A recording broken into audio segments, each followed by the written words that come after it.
আমাদের যে প্রত্যাশা ছিল আইনের সাথে হওয়ার তার বিন্দু পরিমাণে তার কোনো অগ্রগতি নাই। আইনের শাসন প্রতিষ্ঠিত না হয় সমাজে যে ধরনের নৈরাজ্য সৃষ্টি হয়েছে যে নৈরাজ্য কোনোদিনও শেষ হবে না। কাজেই আমাদের যে সংগ্রাম ছিল সেই সংগ্রাম এখনো অব্যাহত থাকবে। এখানে এখন জগলুল কবির না যেরকম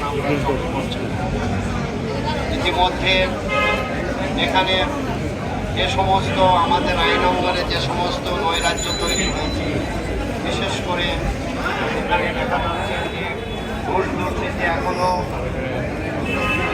এখনো পর্যন্ত ভীষণভাবে এগিয়ে চলেছে।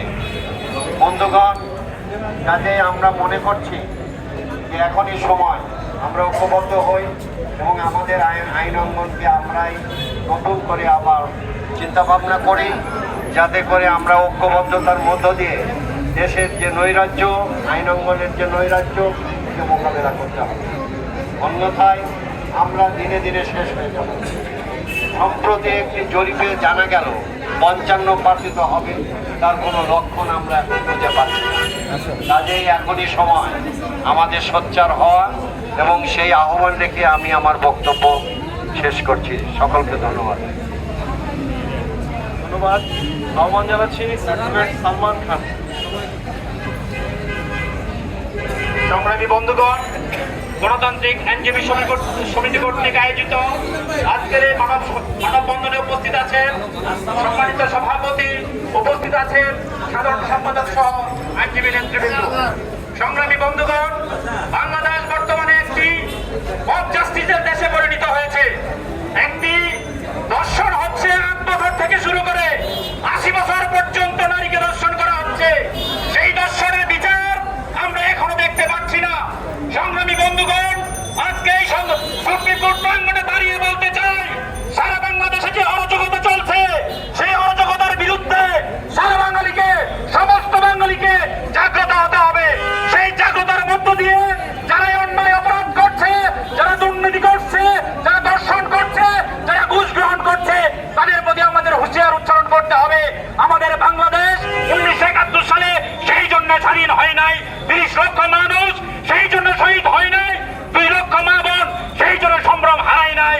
2024 সালে যে ছাত্ররা জীবন দিয়েছে সেই দর্শন দেখার জন্য জীবন দেয় নাই।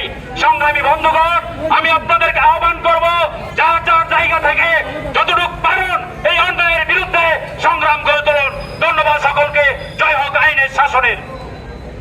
আহ্বান জানাচ্ছি সাজিদুর রহমান শুভ। গণতান্ত্রিক আইনজীবী সমিতি কর্তৃক আয়োজিত সমসাময়িক বিষয় নিয়ে আজকের এই মানববন্ধন। এই মানববন্ধন উপস্থিত আছেন ফ্যাসিবাদ বিরোধী আন্দোলনে বলিষ্ঠ কণ্ঠস্বর গণতান্ত্রিক আইনজীবী সমিতির সংগ্রামী সভাপতি, সুপ্রিম কোর্টের সিনিয়র অ্যাডভোকেট সুপ্রিম চৌধুরী দাদা। উপস্থিত আছেন গণতান্ত্রিক আইনজীবী সমিতির বিপ্লবী সাধারণ সম্পাদক জাহিদুল বারী স্যার সহ গণতান্ত্রিক আইনজীবী সমিতির নেতৃবৃন্দ। সংগ্রামী বন্ধুগণ, আইন অঙ্গনের কি অবস্থা আমার পূর্ববর্তী বক্তারা পরিষ্কার ভাবে বলে গিয়েছেন, আমি সে বিষয়ে আবার পুনরাবৃত্তি করতে চাই না।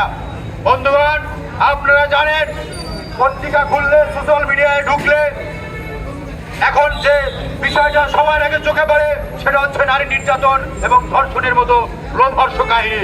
আমরা জানি মাগুরাতে 8 বছরের শিশু আসিয়াকে কিভাবে ধর্ষণ করা হয়েছে এবং ধর্ষণ পরবর্তী সময়ে তাকে হসপিটালে মৃত্যুর ঢলে পড়তে হয়েছে। আসিয়ার মৃত্যু বাঙালি জাতির জন্য, আমাদের বাঙালি দেশের মানুষের জন্য একটা লজ্জার।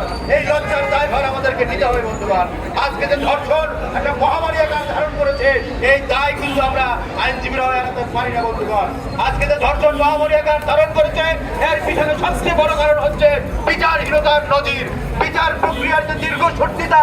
এই কারণে আজকে ধর্ষণের পরিমাণ বেড়ে যাচ্ছে। ধর্ষকরা মনে করছে ধর্ষণ করেও পার পেয়ে যাওয়া যায়। এই যে মানসিকতা তৈরি হয়েছে, এর কারণে আমরা ধর্ষণকে ধর্ষণের সাজা, সর্বোচ্চ সাজা মৃত্যুদণ্ড দায়ের করার পরেও আমরা ধর্ষণকে আমরা মোকাবেলা করতে পারছি না। আজকে যখন আইনজীবীরা এই বিচার প্রক্রিয়ার সাথে সম্পৃক্ত, তখন আমাদেরকেও আত্মসমালোচনা করতে হবে, আমাদেরকেও আইনের সামনে দাঁড়িয়ে আমাদের ভূমিকা প্রশ্নবিদ্ধ করতে হবে, আত্মসমালোচনা করতে হবে। আইনজীবীদেরকে এই ধর্ষণ মোকাবেলায় আরো সোচ্চার হতে হবে। আইনজীবীরা হচ্ছে সমাজের ন্যাচারাল লিডার হিসাবে সমাজের প্রত্যেকটা বিষয়ে তাদের গুরুত্বপূর্ণ দায়িত্ব রাখার জায়গা আছে। সেই গুরুত্বপূর্ণ দায়িত্ব রাখার জায়গা থেকেই আজকে গণতান্ত্রিক আইনজীবী সমিতি সমাজের সমস্ত অসংখ্য নিয়ে আজকে বলা হচ্ছে সংবিধানের খবর রচনা করা হবে, আজকে বলা হচ্ছে জাতীয় সঙ্গীত বাংলাদেশের নাম পরিবর্তন করা হবে, আজকে বলা হচ্ছে মুক্তিযুদ্ধের ইতিহাসকে মুছে দেওয়া হবে। এই যে অপতৎপরতা, এই অপতৎপরতার বিরুদ্ধে গণতান্ত্রিক আইনজীবী সমিতি অতীতেও সোচ্চার ছিল, এখনো সোচ্চার রয়েছে। স্বাধীনতার মধ্য দিয়ে যে মহান সংবিধান বাংলাদেশের মানুষ সৃষ্টি করেছে, সেই সংবিধানকে আমরা কোনোভাবেই ব্যর্থ হতে দেব না। 24-এর যে জুলাইয়ের আন্দোলন, 2000 দেশের জামাল ছেলেরা ছাত্র জনতা জীবন দিয়েছে যে আকাঙ্ক্ষা নিয়ে, সেই আকাঙ্ক্ষাকেও আমাদেরকে সমুন্নত রাখতে হবে। সেই আশা রেখে আমার বক্তব্য শেষ করছি। সবাইকে ধন্যবাদ।